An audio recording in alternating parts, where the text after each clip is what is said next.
Hej alle sammen, velkommen til min video i dag. I dag der skal jeg lave en try-on haul med de ting, jeg har købt den sidste måned på Zara. Og grunden til, at jeg bare har købt sindssygt meget, det er fordi, de har sindssygt fedt tøj. Og den her video er ikke sponsoreret. Så jeg har købt rigtig meget tøj, og jeg vil bare lige vise jer det nu. Det første, jeg har købt, det er nogle basic t-shirts. Den ene, den har jeg på.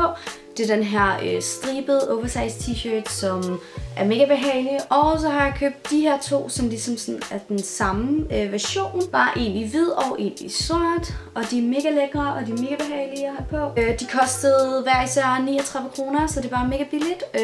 Og det er jo også en basic t-shirt, så den burde ikke koste 100 kroner. Det næste, jeg købte, det er faktisk fra deres mandekollektion. Og det er en 38 i mandestørrelse, det vil sige en small. Og den ser sådan her ud. Det er sådan en basic lost-stribet t-shirt, som er ret oversized, men det er jo fordi det er en mandeversion, så der kan man ikke rigtig være sikker, men den er i hvert fald mega behagelig, og den er sådan rimelig tyk stof, så det er altid lækkert. Og hvad kostede den der stribede t-shirt? Jeg tror, den kostede sådan 79, tror jeg. Det næste, jeg købte, det er den her 7up trøje, som også er sådan her.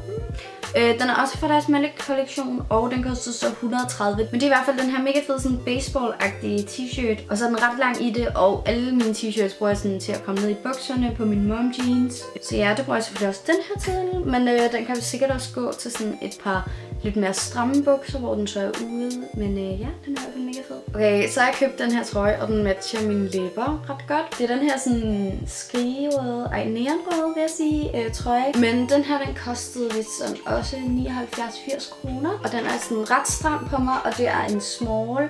Så den skal I ikke regne med, hvis I vil have den her, at den er sådan stor i det. Fordi den er virkelig stram sådan lige på babserne, og det er jeg ikke så glad for. Det næste, jeg har købt, det er et par mom jeans. Jeg har dem på lige nu, så jeg kan ikke lige vise jer dem på bøjle. Men de er bare sådan en lyseblå farve. Og så har de et denim bælte, som man kan vælge at tage ud. Men jeg har det bare lige i på det her klip, fordi at det synes jeg lige skulle se. Og jeg har det egentlig også haft det på i dag. Men jeg synes i hvert fald, det er mega fedt. De er ret anderledes, selvom det sådan er bare basic mom jeans.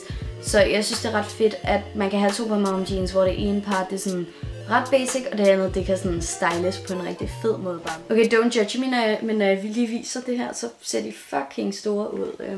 Men I guess I'm big, ikke? Det her, det er et par shorts, men det er også sådan nogle mom fit shorts, og jeg synes bare, konceptet er mega nice. Og så købte jeg så en 38, og de kostede 200 kroner, hvilket også er ret billigt. Så jeg synes i hvert fald, de er mega fede, og de er fra det der TRF collection. Jeg ved ikke rigtig, hvad TRF står for, men der er forskellige sådan sektioner inde på Zara. Men de er i hvert fald mega fede, de er sådan lidt trompetfarvede, og så er de sådan en slidt sort til at starte med, og det er sådan noget denim stof, der er ikke noget stretch i. Det gør dem sådan ret retro, vil jeg sige. Ej, det vil jeg ikke, fordi så bliver man mobbet her med på YouTube, sådan er det bare.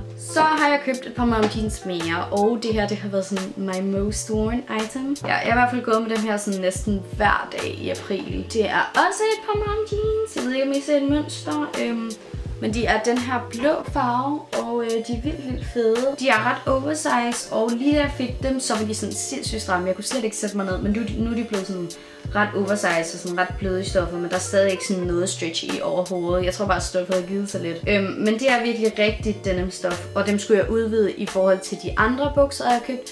Selvom jeg tror, det er sådan samme kollektion-agtigt, så er der i hvert fald forskel på stoffet, det skal I lige vide. Og jeg synes i hvert fald, de er mega fede, og de har sådan brune syninger, og vi kan også gøre dem sådan uperfekte på en eller anden måde. Og jeg kan godt lide, det bare sådan på basic jeans, som bare er sygt fede, og som bare går med alt. Så kommer vi til dumt køb, ikke? Og alle siger, det var rigtig dumt, men alle var sådan, du kan ikke sende det tilbage. Jeg sidder og surfer her på Zara nettet, og så ser jeg, at der er nogle jakker, der er sådan ret billige, og så går jeg ind på jakker, og så ser jeg regnjakker, og så tænker jeg, at jeg skal have mig en regnjakke. For min regnjakke, den er lyserød. Så ja, jeg har købt en regnjakke, som ser sådan her ud, og det er sådan noget grønt army-agtigt farvet stof. Der står godt nok, den er sådan kaki-grøn eller sådan noget. Men jeg synes, den er virkelig fed, og den er sådan hverken for tøset eller for mandig, så det er sådan et godt mix midt imellem. Og jeg synes bare, det er mega godt. Jeg er i hvert fald rigtig glad for den her regnjakke, men den kostede sådan 450, så det er ret dyrt. Men ja, den der regnjakke, det er seriøst mit liv. Jeg kommer til at gå så meget med den, og jeg elsker den allerede. Jeg håber rigtig meget, at I kunne lide den her video. Jeg synes, den blev sådan lidt mærkelig. Men i hvert fald kan I se, at jeg har holdt rigtig meget af t-shirts og mom jeans her den her måned. Og jeg tænker måske lidt at lave en lookbook med sådan mom jeans, hvis det er noget, I er interesseret i. Jeg vil gerne lige vide, om I er interesseret i det. Men i hvert fald, tak fordi I så med, og jeg håber, at I er lige så skæve som mig, når det kommer til tøj. Og bare købe alt muligt, I ikke har brug for. Ja, men i hvert fald, I må have det mega godt, indtil vi ses igen. Hej hej!